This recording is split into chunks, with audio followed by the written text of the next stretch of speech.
talking about key Africans who have played the part in European history. Was it? I just want to ask a question right at the beginning. Have these people been written out of history? Have they been forgotten by most of us? And how hard was it to tease them out? When historians show that the iconoclast movement was primarily an effort to remove all images and icons depicting black people in a position of power, or as deities, these historians are labeled as historical revisionists. And yet it is not just a few images that show that there was a substantial black nobility in Europe before 1453, but in fact, despite centuries of sustained effort to suppress and erase this African presence, there still remains a large body of evidence that still shows this. In 1352, when Jacob van Maerlant made his famous painting of Charlemagne killing a Moorish leader, this is how he drew the Moorish leader: as a black African.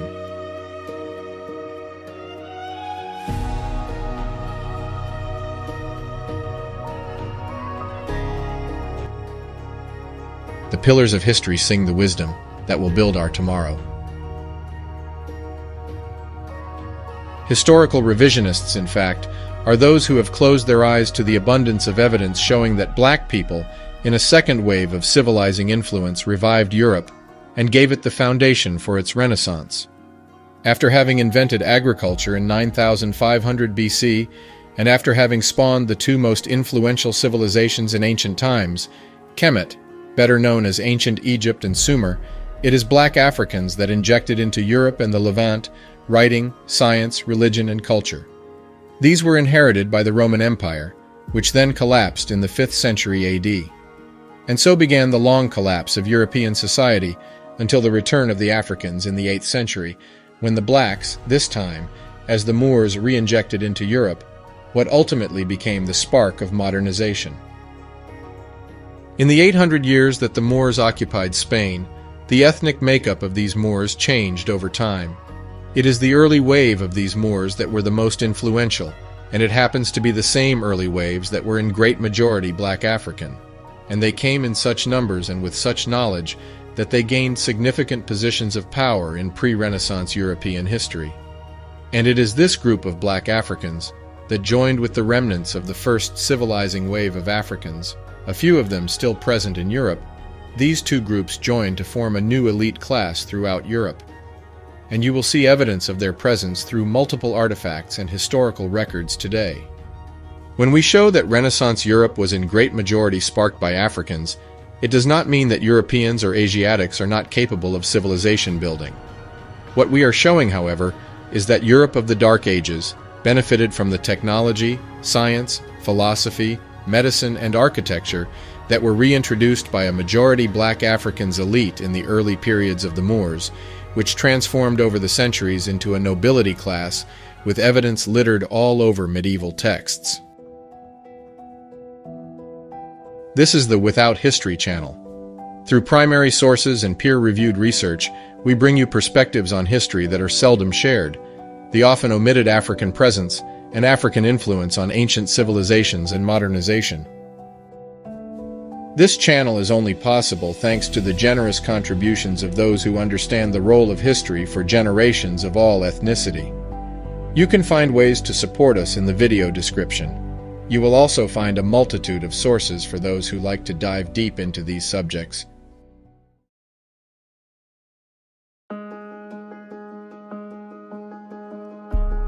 In the book Memoirs of the Secret Service of John Mackey, he provides meticulous descriptions of many of the influential figures of his time. Of these, one of most interesting description is that of Mr. Methuen, ambassador to the King of Portugal. He is said to be a man of intrigue, but very muddy in his complexion. In his complexion and manners much of a Spaniard, a tall black man, 50 years old. Here the author gives us the general description of the man living in Spain, the one we call the Moors. In his own words, of his first account, they are tall men of black complexion, and this description of the Moors is not unique. As we saw, it shows up in paintings, it shows up in carvings, it also shows up in innumerable medieval texts. But the Africans were not the only Moors. Arabs made a good contingent of the Moor population, but the sheer number of black Africans as Moors caused the contemporary artists and writers to depict them as black with clearly identifiable black features. One of the most influential Moor factions was the Almoravids, a group that brought many inventions to Europe, including the horseshoe arch. Coming from present-day Mauritania and Mali when they were majority black, the Almoravids were depicted and almost universally described as black by their contemporaries. In the book Historia Compostelana, they are described as follows.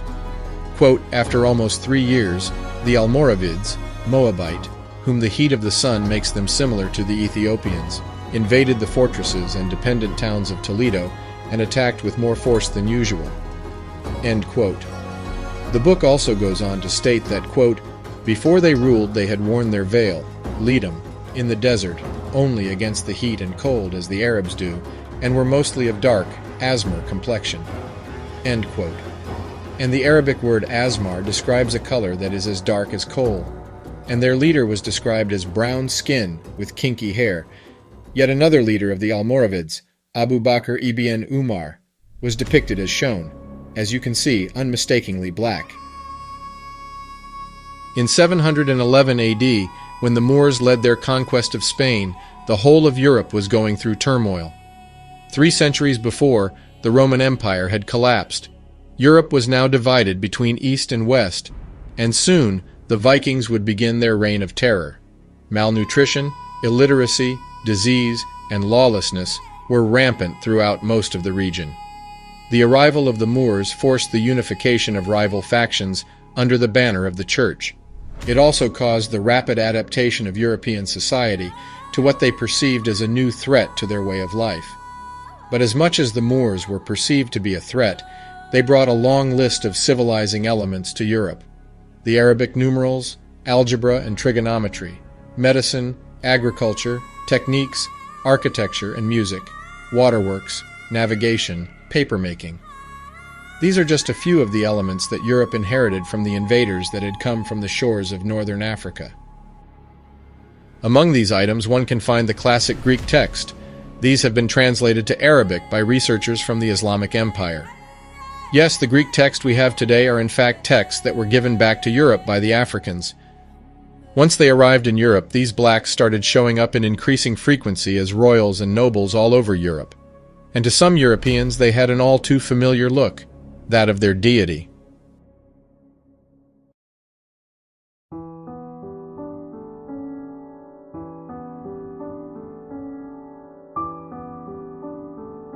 Because of the consistent iconoclast efforts, it is difficult for most to realize the true presence of Africans as nobles in Europe. It is even more difficult to admit the role of Africans as venerated deities. But that was precisely the intended outcome of the iconoclast movement. Masquerading as an exercise to remove icons altogether, its real objective was to redefine them. And I argue that this movement never really ended. It went from the destruction of black icons as early as the 8th century AD to a new form where historians are knowingly hiding notable black presence in medieval Europe. And what they will instead focus on are exceptions that happen to reinforce the narrative that black people only had a role of servitude. There is no better example for this than the transformation of Queen Elizabeth I from her first-hand accounts to her repainted figures. In the Calendar of State Papers and Manuscripts Relating to English Affairs on page 1058, when Ambassador Giovanni Michel writes, quote, of this sister of hers, I must remind your serenity that after the repudiation of Queen Catherine, the present Queen's mother, she was born of Henry VIII, and of his second wife, Anne Boleyn, an Englishwoman and of noble birth, although 2 years afterwards she was beheaded for adultery. My Lady Elizabeth was born in September 1533, so she is now 23 years old. She is a young woman whose mind is considered no less excellent than her person, although her face is comely rather than handsome, but she is tall and well-formed, with a good skin, although swarthy. End quote. And if you wondered what swarthy means in Old English, it means of dark complexion or black. And yet when we look at portraits and paintings for Elizabeth, she is depicted with the whitest of white skins, with what happens to be curly red hair. Take a note of this, as it will come to be of importance as we progress. In yet another account of Elizabeth in the book English and Scottish History, she is described by Sir James Melvin as follows, quote, her hair was more reddish than yellow, curled in appearance naturally. She desired to know of me what color of hair was reputed best, and whether my queen's hair or hers were best, and which of them two was the fairest." End quote. Well, it is not uncommon at all for black women to be born with curly red hair, as you can see in these many examples. Swarthy, of dark complexion with curly red hair, and again swarthy dark complexion with curly red hair. And if you are still doubting that iconoclasm erased as many images of black nobility as they could find, here is yet another example. In the book Queen Elizabeth by Alison Weir, Sir Francis Walsingham is spoken of by the Queen as follows. Quote, Walsingham was nearing 40. He had been educated at Cambridge, Gray's Inn, and Padua, and become an MP. Later, he had come under the patronage of Cecil, who had offered him a post at court and later placed him in charge of his secret agents. Because of his swarthy complexion and black clothes, Elizabeth nicknamed Walsingham her Moor. End quote. As we have just seen, Sir Francis Walsingham was a Moor and was swarthy of complexion, but if you search for his images, this is what you get. Someone who is the farthest away from swarthy. It wasn't just England.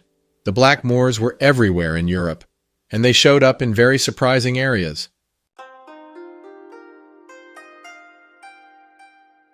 In the 10th century in Scotland, the king was called Dub mac Mael Coluim. This is beyond interesting because the old Scottish meaning of dub is black, as you can see from this old dictionary, and in old Wikipedia depictions of the man he was shown as follows. But this has since been replaced. If you read on, you'll see that he was called the Black. Further to this, in the book The Mystery of Legends of Scotland, the author confirms the existence of purely black people. We see one of them in the person of Kenneth the Niger. During the 10th century, Kenneth the Niger ruled over 3 provinces in Scotland. The archaeologist and writer David McRitchie declared that the Moors dominated Scotland as late as the time of the Saxon kings. So late as the 10th century, 3 of the provinces of Scotland were wholly black, and the supreme ruler of these were the Black Kings of Scotland. You will also note that Scottish royalty was intimately related with English royalty through various bloodlines. On the European continent, we continue to find influential black figures throughout the Middle Ages. In 16th century Italy, we find the medallion depicting an unidentified European king. In 12th century Italy, Moorish philosopher Ibn Rushd, here depicted. And the Black Moors didn't just become kings and queens in Europe, they also show up as rulers of the Byzantine Empire in multiple instances. Like Nikephoros II Phocas, Emperor of Byzantium from 912 to 969, he is described in the Relatio of Luitprand of Cremona as, quote, very bristly through the length and thickness of his hair, in color an Ethiopian, one whom it would not be pleasant to meet in the middle of the night, end quote. And yet this is his depiction, really nothing like the man. Here again we see the iconoclast at work, but where they changed some icons they could not get all the references.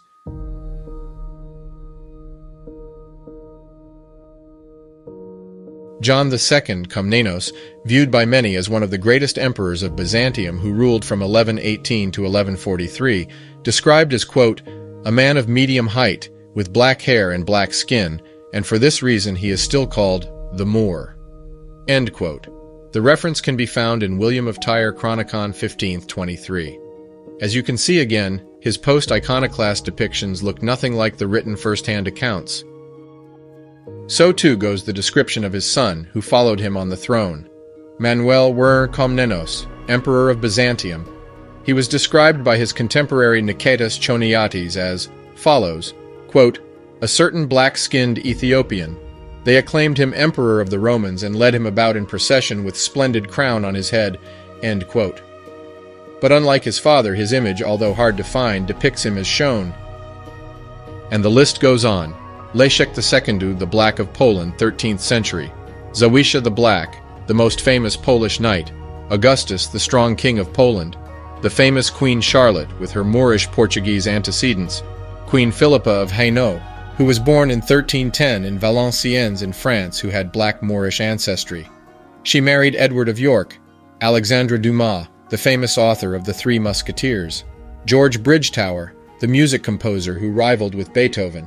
Jacobus Capitine, the famous theologian, and countless knights, judges, dukes, duchesses, viscounts, and various other noble titles.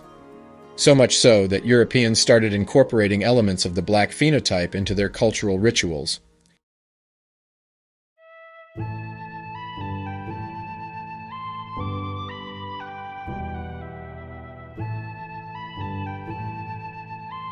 When one takes a look at the enduring cultural elements that were started in medieval Europe, some interesting practices emerge.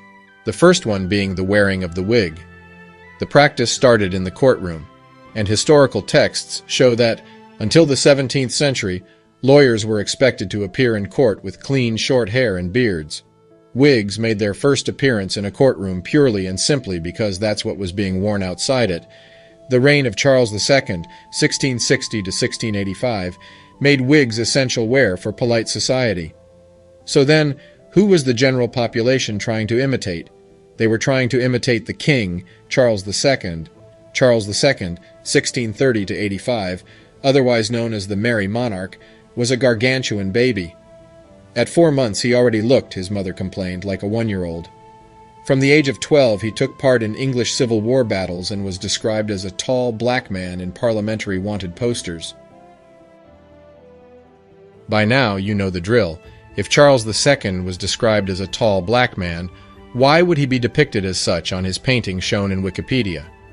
Nevertheless, the imitation of his natural hair and that of traditional black nobility started to influence the very aspects of European culture.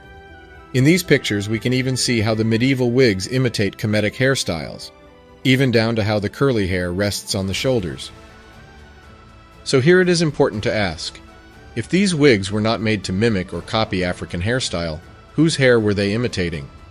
Surely not the natural European hairstyle, as the tight curly nature of the wigs cannot be found in that population. And there is only one people on earth with this type of kinky hair, and it is the black African. As the YouTube channel straight up said, if they could choose any type of hairstyle, why would they choose these particular African hairstyles in so many instances, and especially in royalty and high society? Another Black in History channel gem. Along with the already mentioned The Debunker and Mr. Theory on X, do check them out. But women of medieval and late medieval Europe also copied another defining feature of black women. One feature that was, in recent time, denied or mocked, but that has become so sought after today that women are now paying large sums of money to imitate and obtain: the large posterior. And in Europe, they went as far as creating appendages such as the bustle to specifically amplify the woman's posterior. The sole purpose of the device was to give European women the appearance of having a larger behind, just to give you an idea of how popular this body augmentation procedure has become. In 2020, 397,000 women underwent butt lift procedures. And that's not counting the large number of women who spend countless hours in the gym to gain more mass in that specific area. I strongly suspect that lipstick was also invented for the same reasons. That is, to imitate the black woman's natural luscious lips. This is something I will look into later. This doesn't mean that black women are more beautiful than their counterparts, or vice versa. It just shows that black women in positions of power influenced medieval European society to a point where their features were associated with beauty and power, and were thus imitated. In the same way that the reverse is now becoming true for many black women who have for some time tried to imitate the hairstyle of white women. I strongly suspect that lipstick was also invented for the same reasons, that is, to imitate the black woman's natural luscious lips. This is something I will look into later. When Benjamin Franklin of all people said the following, then we must understand that the situation we have been portrayed by mainstream historians is at least inaccurate and at worst dishonest, and I quote, "Why should the Palatine Boers, Germans, be suffered to swarm into our settlements, and by herding together establish their language and manners to the exclusion of ours? Why should Pennsylvania, founded by the English, become a colony of aliens, who will shortly be so numerous as to Germanize us instead of our Anglifying them, and will never adopt our language or customs any more than they can acquire our complexion?" Which leads me to add one remark, that the number of purely white people in the world is proportionally very small. All Africa is black or tawny, Asia chiefly tawny, America, exclusive of the newcomers, wholly so, and in Europe the Spaniards, Italians, French, Russians, and Swedes are generally of what we call a swarthy complexion, as are the Germans also, the Saxons only excepted, who with the English make the principal body of white people on the face of the earth." End quote. There is one part of this Franklin quote that is often left out or ignored, and that can only be found in select books. It is that when Benjamin Franklin wrote this essay in 1751, the black German king George II is sitting on the throne of England. But for now, one must be thinking, if there were so many black people in Europe, where did they all go? And this next section gives us a good clue of what happened.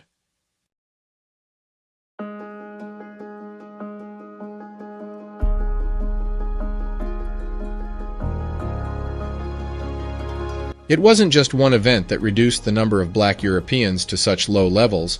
It was the compounding effect of multiple trends: the Reconquista, the Inquisition, the forced exodus, and the fleeing of the Jacobites.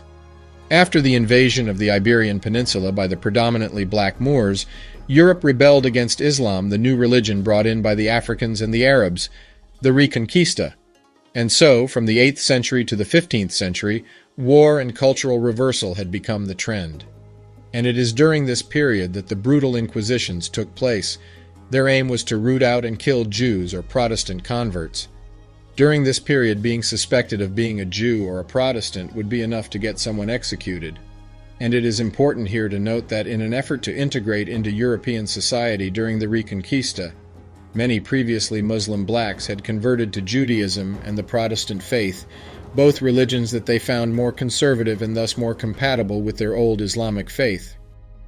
The Spanish Inquisition, established in 1478, was aimed at consolidating the Catholic Church's power by targeting heretics, among whom were conversos, Jews who had converted to Christianity, and Moriscos, Muslims who had been baptized as Christians. The Inquisition employed brutal methods, including torture, to extract confessions and enforce orthodoxy within the Spanish kingdom. During this period, many Jews declared their conversion to Christianity to escape persecution, but these conversos remained targets of suspicion and violence, leading to widespread fear and eventual expulsion. In 1492, the Catholic monarchs Ferdinand and Isabella issued an edict that forced Jews to either convert to Christianity or leave Spain. This expulsion had a catastrophic impact on the Jewish community, stripping many of their possessions and forcing them into exile. Many of these Jews were Moors that had converted to Judaism to escape persecution.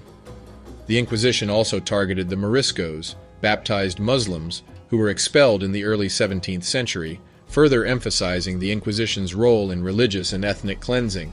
But many of the blacks from Ireland to Spain chose exile to the new land, especially islands such as Jamaica. In the book Origin of the Anglo-Saxon Race, the author clearly shows that from the late 8th century, before the arrival of the Vikings whom they fought, a great majority of the inhabitants of Scotland and Ireland were black, and they are clearly spoken about in historical descriptions, but also in their names: Black, Blackman, Blackman, Blake, Suard, from Swarthy, Stuart, Sewart, and others. It is these black people who centuries later, though in fewer numbers, became the Jacobites, the supporters of the Black King James, also known as Jacobus. These Jacobites were exported en masse to the new land in the Americas, as it shows here, in the book Jacobites' Gleanings, the Transportation in 1745 by J. Macbeth Forbes. It is in short a passenger manifest of the Jacobites that were taken to Antigua, and when we say they were taken, it means they were forced into exile to the islands. What is interesting here is that both their names and their physical description are given, and as you can see, the great majority are black. William Blake, black curly hair. Douglas Campbell, brown complexion. Remember that Dougal and Doug from Old English means black. So many who carry that name come from old black families. Alex Catanach, black, ruddy, and healthy. And it's not just the top of the list, further down John Kennedy, black. Angus McIntosh, black, very strong. And the list goes on. Although the vast majority of black people who arrived in America came directly from Africa, European blacks, smaller in number comparatively, were forced or chose exile over persecution to the new land. And it is these forces, Reconquista, Inquisition, forced exile, that decimated the large number of blacks in Europe. and their traces were then systematically removed from all icons and representation of influence, creating an illusion of an exclusively European medieval history. One where the Afro-descendant can no longer see himself or herself in the nobility of days past. But equally as damaging, they have created a circle of people who have been born into this lie, have never had the time nor the courage to question it, and who now use it as a justification for ethnic supremacy. And yet, as history shows us, nothing could be further from the truth, and that once again, as they did in 9500 BC when the Black Natufians shared the secret of agriculture with all, as they did in from 3000 BC to 500 BC when they taught the Greeks everything they know, the Africans, this time wearing turbans, gave to the struggling Europeans the seeds of civilization once more. And for this, as we shall see in this next section, they were once more venerated as deities.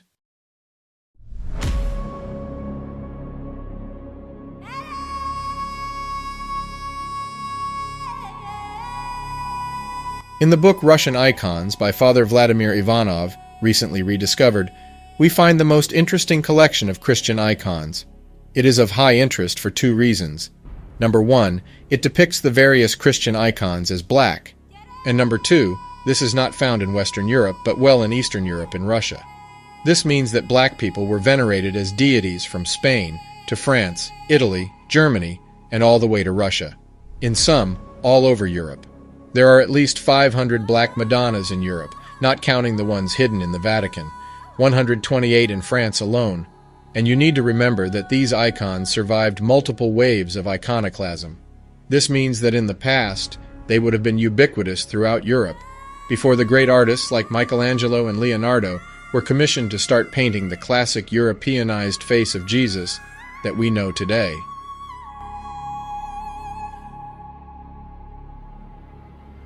So then, as always, if we ask the critical questions, if the mainstream historical narrative is true, and that black people have never achieved anything of note in history, why then were they depicted and venerated all over Europe? Even more intriguing, what were black people doing in so many depictions, descriptions, sculptures, and plays in Europe at all? For those who have been listening, it is simply because they were present in such numbers, and it yielded such influence that even the planned erasure and systematic destruction of the icon survived from Western Europe to Eastern Europe, from Germany to Italy. Before we leave you, here are a few more notable figures of black Africans in medieval Europe. This is a statue of Philip II of Spain. Philip was no ordinary man. His father was Charles V, Holy Roman Emperor.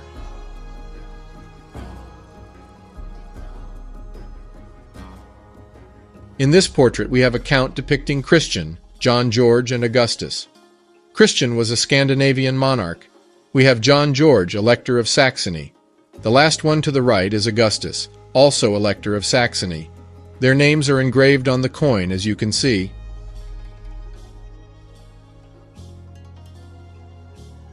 A description of the Western Islands of Scotland, containing full account of their situation.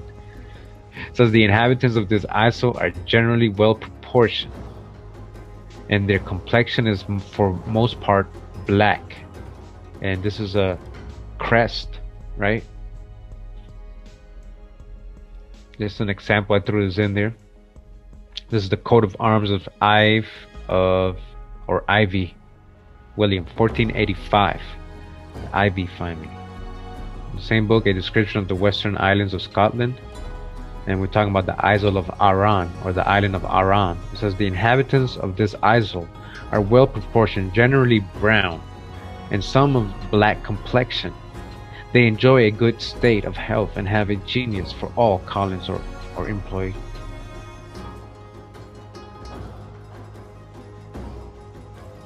But we're going to get to some very important parts of the book. Alright, so we're going to begin with this person right here, which he's describing as, his name is Charles, known as the Duke of Somerset, Master of the Horse, of the ancient family of Seymour, who made so great a figure in the reign of Edward VI.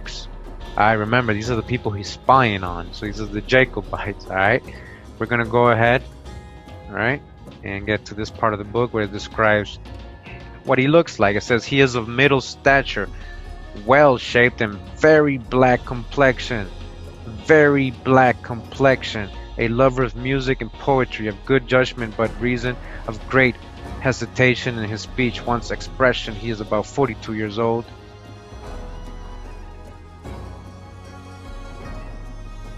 Here is yet another, James Vernon Esquire. He was clerk in the secretary's office in King Charles II's reign. He is described as a tall, thin man of brown complexion, but when we look at his Wikipedia portrait, it looks nothing like the man.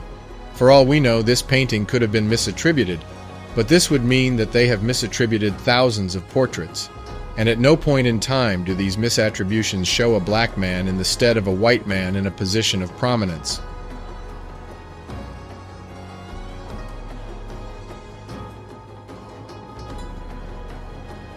And here we have another coin depicting Augustus, Elector of Saxony.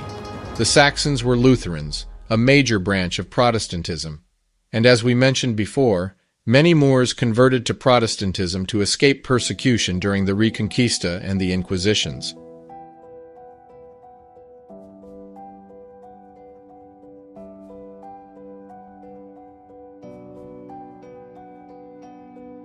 Alessandro de' Medici, also called the Moor due to his dark complexion, he was ruler of Florence from 1530 to his death in 1537. He was also the first Medici to rule Florence as a hereditary monarch.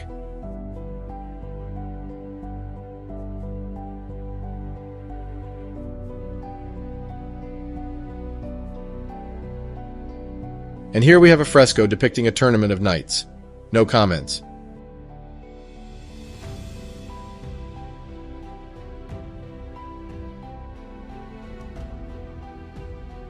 Configuration. And when you see the prophets, you're going to see them as men of color. Notice here his garment is white, but the skin complexion on the prophets, they're all dark-skinned men. Because when you read the scriptures, you always read about the prophets. They always describe themselves as dark-skinned men. And our forefathers, black men, they painted them as that image of being men of color. But what happened? Remember this. 1453, the Renaissance. We're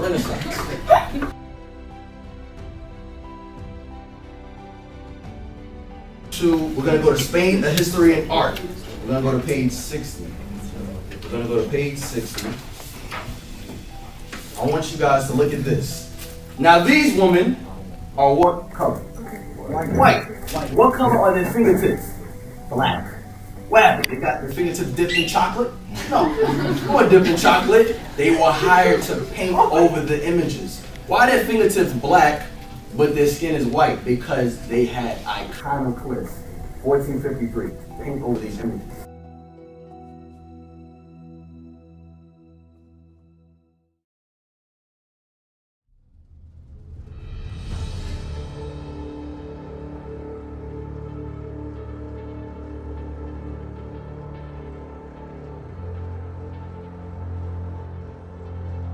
No, it is not Afro-descendants that should be labeled as historical revisionists. If anything, Afro-descendants have had to summon an inordinate amount of courage and intellectual curiosity to search for evidence that has for too long been denied.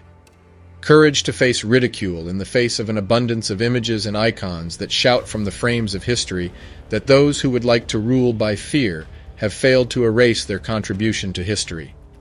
Historical revisionists are these figures of authority who have known these facts for decades, often centuries, but haven't come forth with them.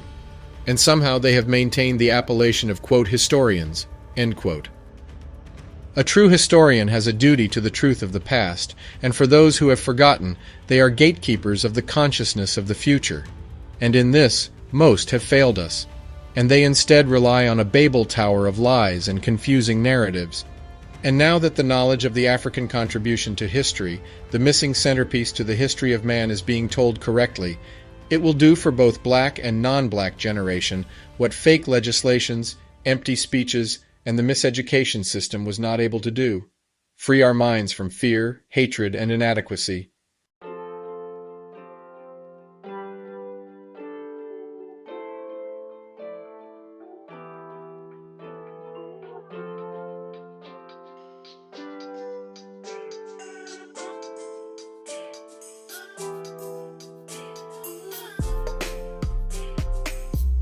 Again, a huge shout out to all these channels and researchers. What they do is simply amazing, and each one brings their unique perspectives and findings on true Black and African history that will not be covered in the mainstream. Kurimeo Ahau, Reeducated TV, The Debunker, Mr. Theory on Twitter, and all those that I have mentioned in the video description.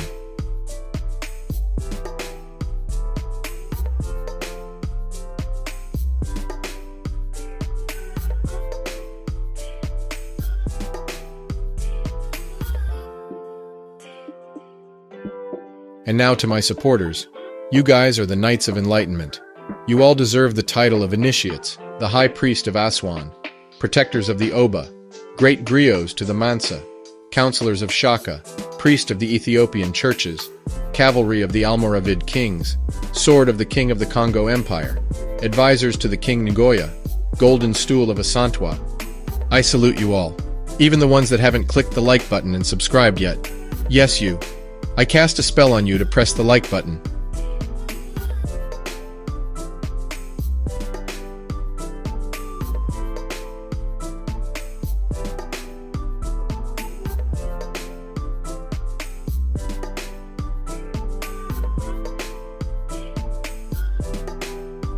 If you liked this content, drop us a comment. Above all, share it with everyone you think can benefit from it. We hear a lot about the negative voices, but it warms our hearts to hear your positive comments.